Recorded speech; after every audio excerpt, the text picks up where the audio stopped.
ማሕበረሰብ ዓለም ኣብ መንጎ ኢትዮጵያን ዘሎ ወጥሪ ንምቅላል ነተበግሶታት ሰላም ዘይውዓል ሕደር ንምድጋፍን ቅልጡፍ ስጉምቲ ክወስድ ይግባእ ተባሂሉሎም መንግስቲ ኢትዮጵያ ውዕሊ ሰላም ፕሪቶሪያን ዘይምኽባር ኣብ ዝሓንገደሉ ንህዝቢ ትግራይ መከራታት ምብዛሕ ኣብ ዝቐጸለሉ ሕብረት ኤውሮጳ ንመንግስቲ ኢትዮጵያ ቀጥታ ባጀት ንምሃብ ዝወሰነ ውሳነ ዳግም ግምት ክገብረሉ ጻውዒት ቀሪቡ ኣብ መንጎ ዶክተር አብርሃም በላይን ጌታቸው ረዳን ዘላ ንሕን ሕሽክርና እናረሰነት ተኸለላ ውግእ ሱዳን ናብ ደቡብ ኢትዮጵያ ይስፋሕፋሕ ከም ዘሎ ዘርእዩ ሓበሬታታት ተወፅኦም ኣለዉ ኢራን ኣብ መጻብ ህርሙዝ ንዝርከቡ 7 ናይ ትሕቲ ባሕሪ ገመዳት ኢንተርኔት ንምቁፅጻር ትስጉመላ ንዓለም ብሓንሳብ ክትጭነቕ ትገብራላ ሰላም ኣብ ኩሉ ኩርናዓት ዓለም እትርከቡ ተኸታተልቲ መደብና ዜናታት ዝዕለት በርእስተ ዜና ፈሊምና ናብ ዝርዝሮም ክነስግረኩም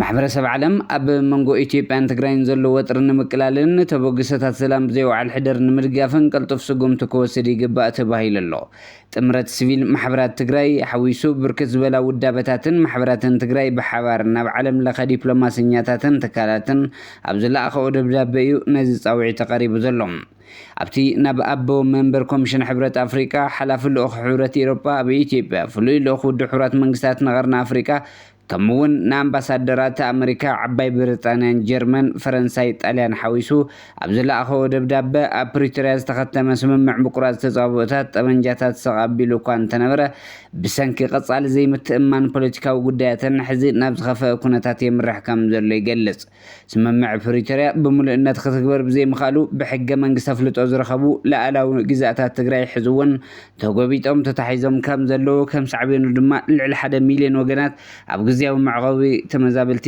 ኣብ ከቢድ ሰብኣዊ ቅልውላው ጥሒሎም ከም ዘለዉ መስርሕ ምሕዋይ ድማ ከምቲ ትፅቢት ዝግበረሉ ከም ዘይሰጎመ ኣብቲ ደብዳቤ ተሓቢሩ እዮም ሕዚ ተፈጢሩ ዘሎ ዝባእሰ ወጥሪ ብሃንደበት ዝመፀ ዘይኮነ ኣብ ትግበራ ውዕሊ ፕሪቶሪያ ናይ ዝረኣዩ ናይ ዝነበሩ ፀገማት መቐፀልታ ምዃኑ ዝገለጹ እቶም ጥምረት ሲቪል ማሕበራት እቲ ሕዚ ዘሎ ወጥሪ ግን ከምቲ ልሙድ ሸለል ክበሃል ዘይግብኦ ቅልጡፍ ኢድ ኣታውነት ማሕበረሰብ ዓለም ዝጠልብ ምዃኑ በዚ መዳይ ኣብ ምፍርራም ውዕሊ ፕሪቶሪያ እጃም ዝነበሮም ኣካላት ሃገራትን ቅልጡፍ ፍታሕ ብምንዳይ ክዋስኡ ፀዊዖም ኣለዉ ዓለም ለኻውያን መሻርክትን ህንፀት ሰላም ዘኽእል መድረኽ ክመዓራርዕ ዝተላበዉ እቶም ማሕበራት ኣብ ውሽጢ ዓዲ ዝርከቡ መዳርክቲ ኣካላት እውን ንዕርቂ ቀዳምነት ክህቡ ፀዊዖም እዮም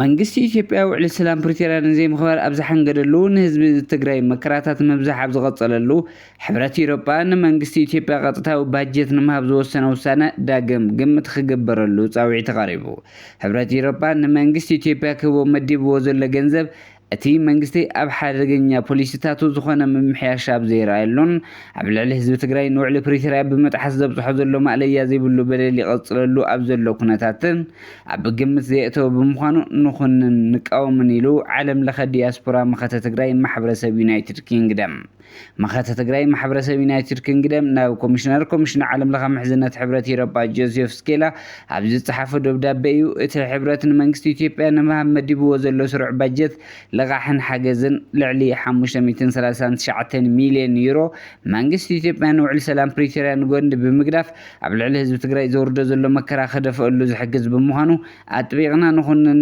ንቃወምን ንተግባር ብምዃኑና ዳግም ክሕሰበሉ ፀዊዕሎም መንግስቲ ኢትዮጵያ ሕዚ እውን ጥሜት ከም መሳርሒ ፅንተት ገይሩ ኣብ ዝቕፅለሉ ውዕሊ ሰላም ፕሪቶሪያ ዘይምኽባር ኣብ ዝሓንገደሉ ንህዝቢ ትግራይ መከራታት ምብዛሕ ኣብ ዝቐፀለሉ ሕብረት ኤውሮጳ መንግስቲ ኢትዮጵያ ኣብ ምምሕያሽ ኣጀንዳታቱን ዘለና እምነት ብምባል ክህቦ ዝወሰኖ ባጀት ኣብ ባይታ ንዘሎ ሓቂ ዘይተረድአ ምስ እዋናዊ ኩነታት እታ ሃገር ዘይተናበበን እዩ ይብል ደብዳቤ ማሕበረሰብ መኸተ ትግራይ ዩናይትድ ኪንግደም እዛ ኣብ መንጎ ዶክተር አብርሃም በላይን አቶ ጌታቸው ረዳን ዘላ ንሕን ሕሽክርና እናረሰነት ትኸለላ ዶክተር አብርሃም በላይ ንኸም በዓል ጣዕሚ ዓረዶም ኬርያ ኢብራሂም ዶክተር ሽሻይ አማራን ካልኦት ናብ ደንበኡ ከምፆም ሓያል ቃልሲ ዝገብር ዘሎ ነዚዩ ደገፍቲ አብርሃም በላይ ኣብ ልዕሊ ጌታቸው ረዳ ወፍሪ ዝገብሩ ኣብ ማሕበራዊ ሚድያ ብመዳይ ናይ ብልጽግና ስራሕቲ ልዕሊ ጌታቸው ዓቕሚ ዘሎ ኣብ ሕወሓት ወላ ሓደ ሰብ የለን ጌታቸው ብናይ ጀነራል ጻድቃን ዝተሰሓሓተ መንገዲ ብናይ አብይ አሕመድ ናይ ዕርክና ውዕለታ ናብ ከምዚ ዓይነት ገደል ክጸድፍ ዘይግብኦ ሰብ ነይሩ አብርሃም በላይ ሕሽክርና ስለ ዘለመደ ንሳ ክስና ይደልን አቶ ጌታቸው ረዳ ግን እዚኣ ዘይነበረቱ እያ እዛ ናብ ንሕንሕ ብልጽግና ኣትዮም ዘለዉ ክልተ ደንበ ፈጢሮም ይርከቡ። ተስፋይ ንጉስ ወይ ከዓ ተስፋይ በአዲስ አበባ ተኣሲሩ ይበሃል። እቶም ኣብ ትግራይ ሰብ ኣብ ትሕቲ ቀይዲ ክውዕል ከሎ ፍትሕዎ ብህፁፅ ሕዚ ስደድዎ ኣቱም ዓንፈንቲ ፀረ ዲሞክራሲ ዓሌታውያን ታይዶስ ከሜዶስ ዝብላ ብስም ኣብ ቀይዲ ሕጊ ዝውዕሉ ሰባት ፖለቲካዊ ሕርቃን ዝገልፁ ሸቀጥቲ ልሳናት ሕዚ ንተስፋይ ፍትሕዎ ስደድዎ ክብሉ ኣይረኣዩን። ከም ኣብ ማይ ዝኣተወ ታንጭዋ ድሃ የለን። ቀለብተኛ ፖለቲካ ውድባት ይኹኑ እቶም ብስም ሚድያ ነጣፎ ማሕበራዊ ሚድያ ኣብ አዲስ አበባ ዝተደኮኑ መንበድበርቲ ወይ ድማ መሽረፍቲ ወረውን ኣብ አዲስ አበባ ስም ከም ዶርሆ ዕዳጋ እናተንጠሰብ ክኣስር ከሎ ብሕማ ይብሉን። ኣብ ትግራይ ግን ምእሳር እውን ከየፃሩ እዮም ፈትሕዎ ዝብሉ ኢሎም እንተተባሂሉ መዋፆ ይፍጠረልካ ጥራሕ ንሳውን ሓደ ክልተ ብፍርሕ ትብዕ። ኣብ ደቡብ ኢትዮጵያ ኩናት ተወሊዑ ኣሎ። ውግእ ሱዳን ናብ ደቡብ ኢትዮጵያ ይስፋሕፋሕ ከም ዘሎ ዘርኢ ሓበሬታታት ይወፁ ኣለዉ። መንግስቲ ሱዳን ኣብ ጥቓ ደቡብ ኢትዮጵያ ኣብ ዝፍፅሞ መጥቃዕቲ ክልተ ማዕስከራት ቅልጡፍ ወሃቢ ደገፍ ሓይልታት RSF ከም ዘዕነወ ኣፍሊጡ። እቲ ቅልጡፍ ወሃቢ ደገፍ ሓይሊ RSF ብወገኑ ብርክት ዝበሉ መጥቃዕትታት ድሮን ከም ዝፈፀመ ይገልጽ። ንኢትዮጵያ ቀረባ ኣብ ዝኾኑ ግዛእታት ብሉ ናይል ሱዳን ከቢድ ውግእ ይካየድ ኣሎ። ሓይሊ ቅልጡፍ ወሃቢ ደገፍ ሰራዊት ሱዳን ስትራቴጂካዊ ቦታታት ንምቁፅጻር ይቃለሱ ኣለዉ። ኣብቲ ውግእ SPLMO ተባሂሉ ዝፅዋዕ ናይ ደቡብ ሱዳን ዕጡቕ ጉጅለ ምስ ሰራዊት ሕመቲ ተሰሊፉ ይርከብ። ብተወሳኺ ቅልጡፍ ወሃቢ ድጋፍ ሓይሊ ብወገን ኣሶሳ ሓገዝ ይረክብ ከም ዘሎ ምንጭታት ሱዳን ፀብፂቦም ኣለዉ። መንግስቲ ሱዳን ካብ በቅድሚ ትማሊ ጀሚሩ ናብ ደቡብ ኢትዮጵያ ተወሳኺ ሰራዊት ኣፅዋርን ይልእኽ ከም ዘሎ ይዝከር። ሰራዊት ሱዳን በዝሒ ሰራዊት ኣየር መቃወምያን ናብ ኢትዮጵያ ደንበራት ኣፅጊዑ ከም ዝነበረ ዝፍለጥ እዩ። እዚ መሰረት ምግባር ምክልኻል ሓይሊ ሰራዊት ሱዳን መጠነ ሰፊሕ መጥቃዕቲ ኣብ ዶባት ኢትዮጵያ ብፍላይ ድማ ግዛት ብሉ ናይል ኣብ ዝተባሃለ ቦታ ኣብ ልዕሊ RSF ይካየድ ኣሎ።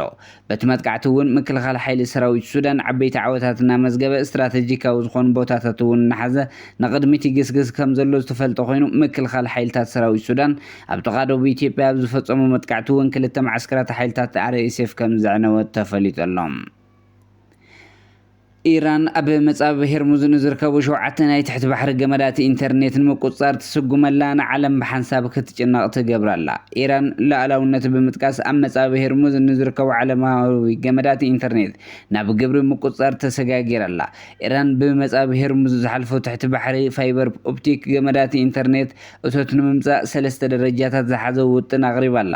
እዚ ገመዳት እዚ ልዕሊ $10 ትሪልዮን መዓልታዊ ፋይናንሳዊ ንግዳዊ ንጥፈታት ዝሓዘ ኮይኑ መልእኽቲ ስዊፍት ንግድን ኣክስዮን ምልዋጥ እባት ኢራን ሓዊሱ እዩ።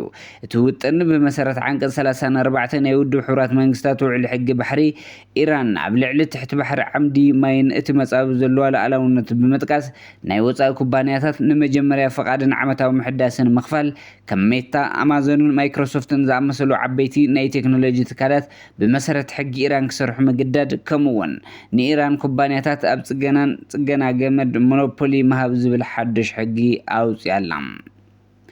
ብተወሳኺ ኣብ ዘገርም ምቅያር ፍጻመታት ጸብጻባት ከም ዝሕብርዎ እቲ ኣብ ዓለምና ዝሓየለ ሰራዊት ኣብ ወጥሪ ዝመልኦ ኩነታት ከም ዝርከብ እዩ። ብናይ ኢራን ፍጥነት ዘለዎን ጀላሙን ሰብ ኣልቦ ነፈርትን ተኸቲሉ እዚ ፍጻመ እዚ ብዛዕባ ስትራቴጂ ሓይሊ ባሕርን ዝምዕብል ዘሎ ባህርያዊ ዘመናዊ ውግን ኣገደስቲ ሕቶታት የልዕል። ዓለማዊ ወጥሪ እናወሰኸ ኣብ ዝኸደሉ ዘለዋን ብዛዕባ ዝምዕባለታት ሓበሬታ ምርካብ ወሳኒ ኮይኑ ኣሎ። ኢራን ኣብ መጻብ ሄርሙዝ ንዝርከቡ 7 ናይ ትሕቲ ባሕሪ ገመዳት ኢንተርኔት ንምቁፅጻር ትስጉም እያ ዘላ። እቲ ዝርዝራት ዘደንቕ እዩ። ብመሰረት እቲ ዝሕሰብ ዘሎ ሓድሽ ፖሊሲ ናይ ወጻኢ ኦፕሬተራት ነዞም ገመዳት ንምጥቃም ፈቃደኛ ክረኽቡ ክፍሊት ክኸፍሉ ሕጊ ኢራን ክኽተሉ ኩሉ ምሕደራን ጽገናን ድማ ብኢራናውያን ኩባንያታት ክካየድ እዩ። RGC ኣቐዲሙ ንዞም ተመሳሰልቲ ገመዳት ብኣካል ዕላማ ክገብሮም ከም ዝኽእል ኣጠንቂቑ ነይሩ። እዚ ኣብ ዲጂታላዊ ትሕተ ቅርፂ ዝተገብረ ናይ ሄርሙዝ መጻወቲ መጽሓፍ እዩ።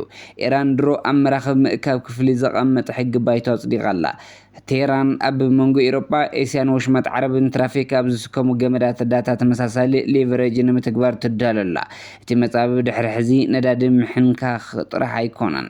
ኢራን ንዓለም ለኻዊ ርክባት ከም መሕነቒት እያ ተቐምጦ ዘላ። እቲ ስትራቴጂካዊ ትርጉም ሰፊሕ ኮይኑ ኣሎ። እዞም ገመዳት ኣብ መንጎ ቁጠባታት ኤስያን ዕዳጋታት ኤውሮጳ ኣብ ዝግበር ትራፊክ ዳታ ዓብዪ ብፅሒት ዝሓዙ ኮይኖም እዚ ድማ ንግዳዊ ንጥፈታት ባንኪ፣ ንግዲ ኣክስዮን፣ ኣገልግሎት ደበና ርክባት መንግስትን ይርከብዎም። እቲ ንዓለም ለኻዊ ንግዲ ሓይሊ ዝህብ ትሕተ ቅርፂ ዝኸይድ ኢራን ሕዚ ስልጣን ኣለዋ ትብል ኣላ። ንቴህራን እዚ ቀጻሊ ምድግጋም ናይቲ ንኹሉ ኩናት ዝሰርሕ ስትራቴጂ ሌቨሬጅ እዩ። ኣብ እገዳ ክሳብ እትርከብ መልኣኽ ነዳዲ ምዕጋት ሕዚ ዝያዳ ሕድገታት ክሳብ እትረክብ ዋሕዚ ዳታ ክትቆጻጸር ሓሳብ ኣቕሪቡ። ነብሲ ወከድሽ መቆጻጸርን ነቕጣ ወይ ከዓ ቼክ ፖይንት ኢራን ወግዓዊ ትገብሮ ኣሜሪካ ዝኾነ ናይ መወዳእታ ስምምዕ ክትፈትሖ ዘለዎ ተወሳኺ ፀቕጢ ኮይኑ ኣሎ። ባርክስ ክቡራት ተኸታተልቲ መደብና ዜናታት ዝዕለት ኣብዚ ከም ቤትና ሰሰናይ ንዓኹም ሰላም ንዓኺ ትግራይ